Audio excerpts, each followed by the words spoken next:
Hello and welcome to this week's live weekly warm-up. We have a very special one today, partially because we don't even need our whole clarinet for it, which is pretty crazy and really exciting. We also have a sort of interesting series that I'm going to be doing with the live weekly warm-up for the next few weeks. I just recently completed version 2 of the next generation clarinet method, which I'm very excited about. This new method is the book, which I already had and was doing, and lots of people have loved the book, but I've taken it, I've revamped it, added some new things to it, and really made it so much better. First of all, the book itself is new and revised and has lots of new exercises, and then I also added some timelines to sort of guide you through the book, tell you exactly like what exercises to do when, things like that. And then there's a whole bunch of additional resources too that include some past trainings that I've done and other things like that. So if you're interested in the next generation clarinet method, then you can go to www.quickstartclarinet.com/nextgenbook. And you can get your copy of the book there and find out some more information about it. It's really, I think, going to be a game-changing way to learn the clarinet. I have some people looking at it now, and the first few people are going through it, and I'm really excited to hear what they think about it, because I think they're going to really get a lot out of it, and I hope that you get a lot out of it as well. I'm always happy to help as many clarinetists as I can improve as much as they can at the clarinet and learn to really love playing this instrument. So without further ado, let's take a bit of a look at this wacky exercise that involves just the mouthpiece and barrel of the clarinet from the next generation clarinet method. So this is an actual page from the book, and what we're going to be doing is this tuner tongue test. You'll notice that there's actually like a description of this exercise, and the book isn't just like play these bunch of notes and like hope that you get better at playing. There's like actual information about playing. So what we're going to do is this tuner tongue test, and I'm going to walk you through that. All you need is the mouthpiece and barrel, and obviously a reed, and a tuner. If you can get a tuner, that makes this a lot easier. You can get some benefit without a tuner, but if you can use a tuner, it'll make it better. So for what we're going to be doing, we're basically just going to play a note on this, and if you have your tuner out, then you can check it out and sort of see where that pitch is. And then we're going to work on our flexibility of our voicing. So the voicing is sort of has to do with the embouchure pressure, the air pressure, and the tongue position, and sort of how all of those variables interact to change the pitch of the instrument and really like aim at the right note. So if you ever find yourself squeaking or things like that, it's likely because your voicing is a little bit off, or a whole bunch of other things. But your voicing being off is the thing that we're looking at today, and one of the things that you can do to actually improve your squeaking or help you to not squeak. So with the voicing and with this exercise, we're working on getting lots of flexibility. If you have flexibility, then that means you're in control of where you're aiming things, and it'll help you to aim at the right note, and it'll also help you to play in tune. Playing in tune is really important, and we can pull out and adjust our barrel and our instrument to help with intonation, but at the end of the day, it's the flexibility of our voicing and the way that we aim at the notes that's really going to help the most with intonation. So this exercise is perfect for finding the right notes and not squeaking or getting like those grunts on the high notes, and it's also great for playing in tune. So this is all around a really beneficial exercise if you really do it. So what we're going to do is play a note on this, and then we're going to try to change our tongue position and sort of move the pitch around on that. So you'll probably start with like a relatively high note if you're playing properly, and then you'll be able to bend it down, and we want to see how far we can bend it down. So that sounds something like this.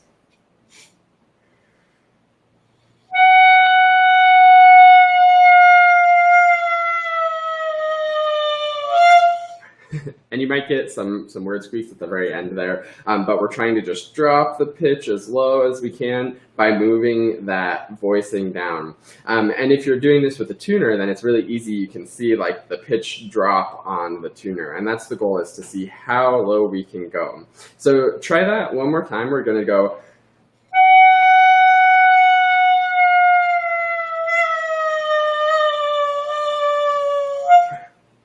and see how low you can get that to go. Now, that's sort of just the general flexibility part. We're sort of moving it around. Another thing that can be really fun is to like go down and back up and sort of just like wiggle around with it and have some fun with it. This is a really sort of funny exercise, but it's really good.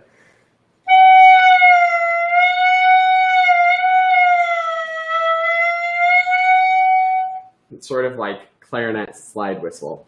A couple really important notes about doing this is, number one, make sure that you aren't changing your embouchure pressure too much. We want to mostly get the flexibility in our tongue position, not like biting and then opening our embouchure too much. You'll probably naturally want to do that a little bit, but the more that you can isolate it to just the tongue position moving, the better off that you'll be. And I see Colleen, I think, is already alluding to the next part of this exercise. She says that she's having trouble getting up to totally like an A on this, and that's sort of the next part, I think. So the next part on this is, now that we're sort of have that flexibility going, we want to find the proper voicing for the clarinet. And actually, with the tuner, it should be a concert F sharp or a clarinet G sharp. So we don't want to go totally for an A. I think that's usually a little bit too high of a voicing, and we'll make it a little bit sharp. So I like to aim for a really in tune F sharp. So now we've sort of wiggled around. We've experimented with getting all of those different adjustments in the pitch and getting that flexibility. Now we're going to see if we can aim and find like actually an in tune concert F sharp with our tuner. So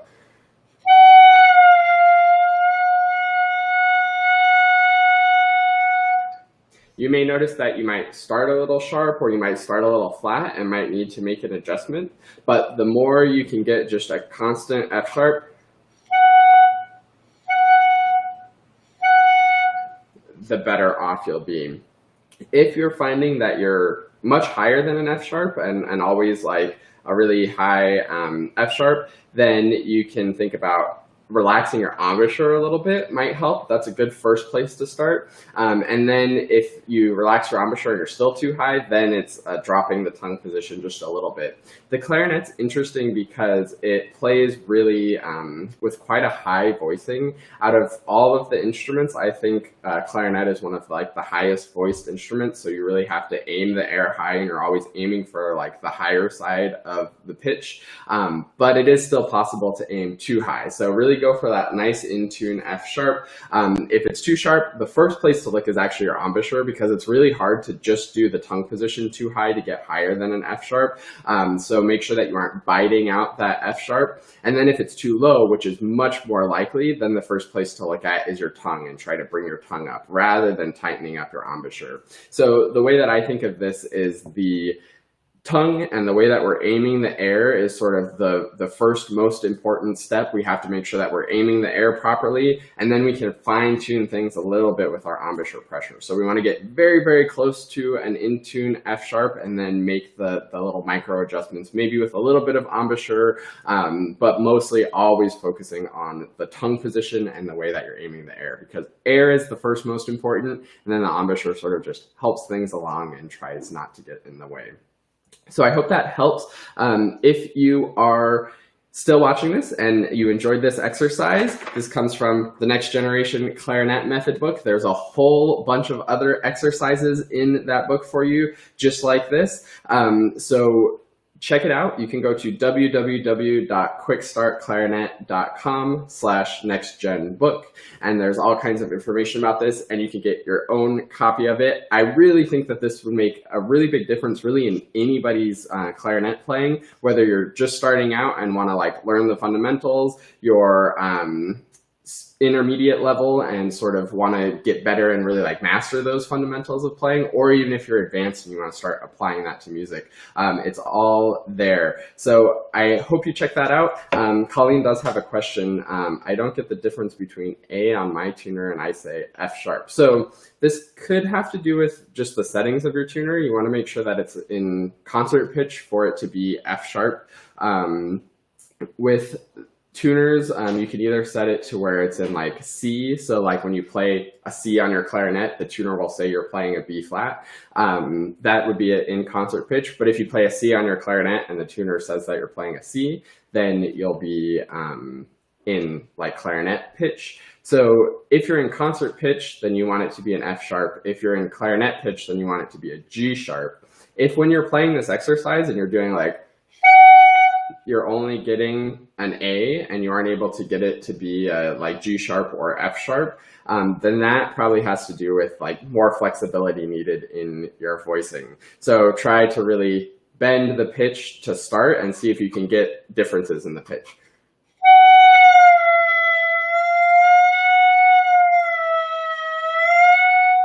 If you can do that, then you'll be able to sort of wiggle your way into the in-tune concert F sharp or in-tune G sharp if your tuner is working on clarinet pitch.